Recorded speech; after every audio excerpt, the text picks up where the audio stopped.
Okay, so if you have some questions on the grading, like I said, I didn't record it today, but it is recorded on a video from last week. Um, to get the points from last week, you will have to go watch some videos.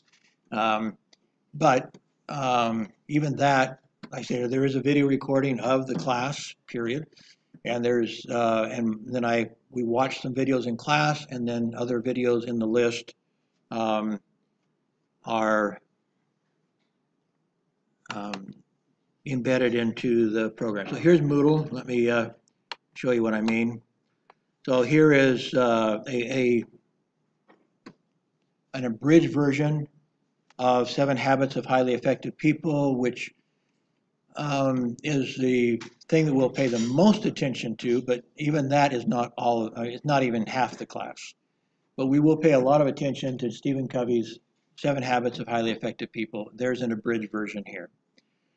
The one that you guys will be presenting is this one here, College Success. It talks about how to succeed in college, as the name suggests. There is a class presentation critique sheet here. You can see, as a team, go over that and consider what you need to do to get a good grade as a team. And we'll spend some time reviewing that later. So looking at last week, here's last week's. So there's a video lecture, what I said, and actually is in this session. And so somebody from Friday's section would have to watch this one too, because it's a better version. There is the journal entry here. If you click in here, you would, first off, there is the critique content, how I'm going to critique it.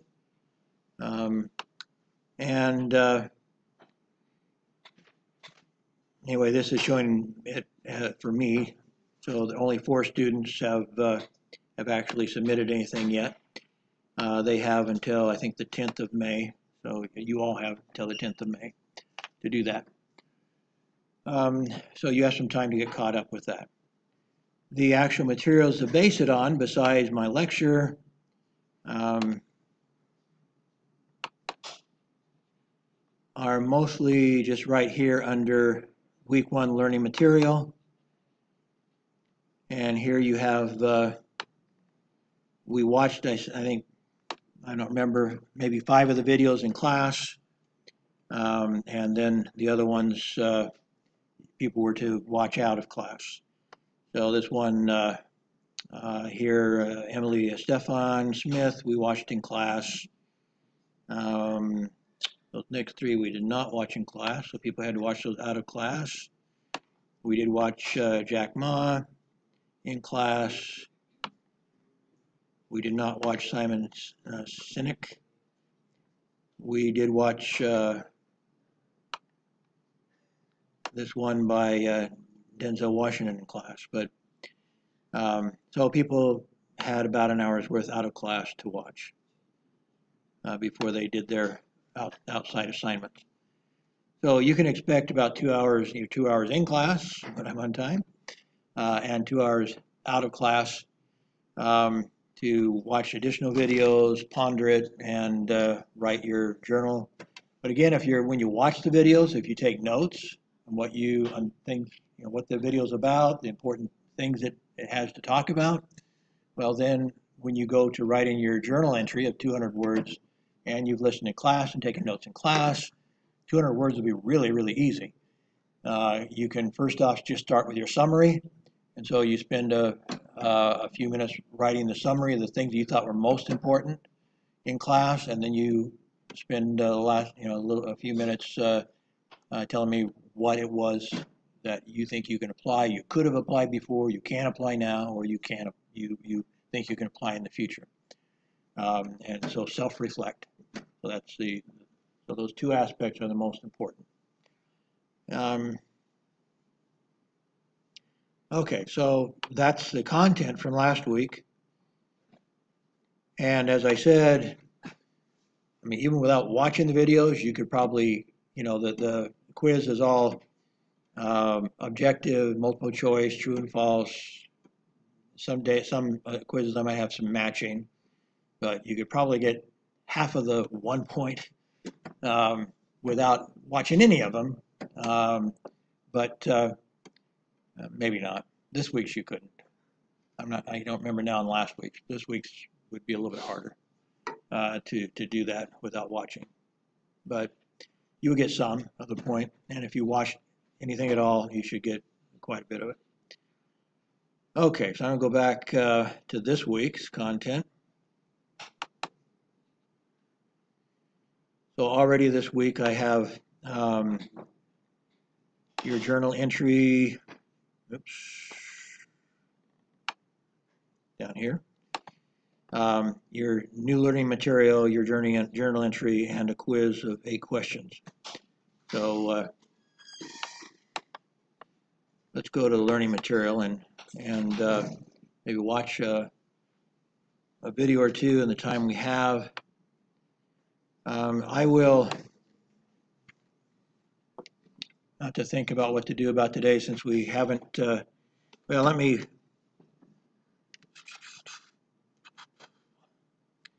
let's, you might take a note of this. I don't think I asked a question about Clayton Christensen. Let's pull him off for another week. I did a Waldinger, that's only 20 minutes. Nick, whatever. Here's 10 minutes. I did ask one for him. Tony Robbins, I did not. We'll skip him, push him to later. Posada, I did. That's also just 6 minutes. Angela Duckworth, I did. That's 6 minutes. Actually, maybe we can watch all of them. There's only 5, 7, 13, 19, 19, 28, 38, 40, 50, 70. So if I just knock off Christensen, that's less than an hour worth of video. So I'll knock off Christensen and put him in another time. And he's not on the quiz anyway, I'm sure, I think. If he is, I'll take him off, but I'm pretty sure I just went through the quiz and he's not there anyway. So we'll do Christensen later, and I'll actually take him off of here when I get a chance, so we don't confuse other people. Well, either that or we're just watching right now. Maybe we'll watch him right now. Let me introduce you to Clayton Christensen. That way we won't get behind, actually. Except I won't have a lot of time to pontificate and share with you all my wisdom. But if they share with you all of their wisdom, that should be what you should be wise enough for this week. So, Clayton Christensen, how many are in business? How many have a business major? Just 1, 2. Okay, a few of you have a business major. You should. How many have ever heard of Clayton Christensen? If you haven't, you should. The universities in the UK every 2 years vote for who's the smartest business business guy. I don't know exactly what their standards are, but the smartest business person in the world. And for 4 years running, it was Clayton Christensen. Christensen was successful in business himself. He was a Harvard grad, and he went on and went into consulting and started his own business. And then once he had enough money that he didn't have to work anymore, his wife said, "Well, now it's time for you to go back and get your PhD. You always wanted to do that." So he went back to Harvard, got his PhD, and he went with a question in his mind: why is it that some businesses who are on the very top of the industry fail? They have the money, they have the brightest people that money can buy, they have they have built their they have all their equipment, they have buildings, they have all sorts of assets, and in some cases there are people that are leading them only a few years earlier were declared to be the smartest people in the industry. And suddenly they got stupid and they failed, it seemed. He didn't believe that. because one of the businesses he was thinking about was right there. He knew the people in charge of that business, and he knew they were bright people. And so he was looking for another answer of how smart people can suddenly get stupid. And he actually criticizes a lot of the professors at Harvard for teaching them false doctrine. And now we're not going to actually talk about that part. He is a business genius, and there's lots of videos. If you want to look up Clayton Christensen, we'll watch some later in the semester after the midway point. And I would suggest if somebody really wants to get smart fast, watch Clayton Christensen videos. For example, there's one about him when he went to Google and told them why he was afraid they might fail, which is kind of audacious of somebody to talk to somebody in one of the most successful businesses in the world. And he said that somewhat tongue-in-cheek, but that is what he's been studying, how great businesses fail. And so he explains in there how it happens. How suddenly a business at the top will suddenly get defeated by somebody who comes in the bottom, such as General Motors and Ford were at the top of the world. In came Toyota, undercut them, and is at a par with them now at least. Before that, RCA was the top of the electronics industry, and in came Sony, undercut them, and now Sony's RCA, probably you've never even heard of RCA before, in your lifetime. I think they still exist, but they're not much anymore compared to Sony. So he has a number of other examples of companies like this, and they had, in every case, and they had people at least as smart as the people from these new companies, but it was actually, he says, bad doctrine on the part of people like professors at Harvard that destroyed those companies. Anyway, but this is not about that. He will talk a little bit about this in the video, but the video is mostly about how we can be successful in business and destroy our personal lives. And it's based on somewhat similar. He'll actually talk a little bit about his business theories and how it reflects, and it actually gets incorporated. The failures of big businesses become the failures of business executives in their home. They go through divorces. Their children run off, take off with their mom, and their mom marries somebody else, all this sort of stuff, for many of the same reasons why their businesses might fail too. So I'm going to go ahead and turn that on, and we will have just enough time to watch that, it looks like.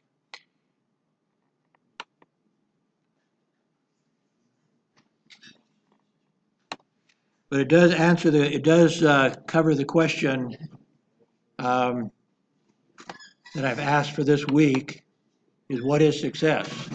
So he raises that question, or helps answer that question. What is success? Is it money? Is it prestige in a business? Or is there more to it for you?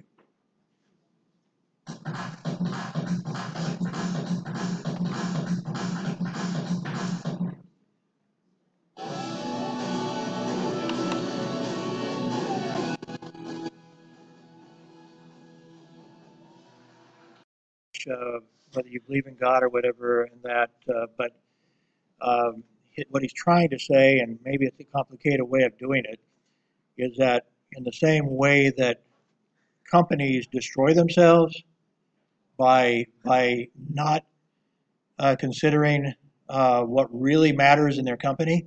For example, to survive long term, he kind of suggested it, but he didn't come around and say it. He found that there are different types of innovation. And if you go with short-term innovation all the time, it may look good on the books, but you're going to destroy your company.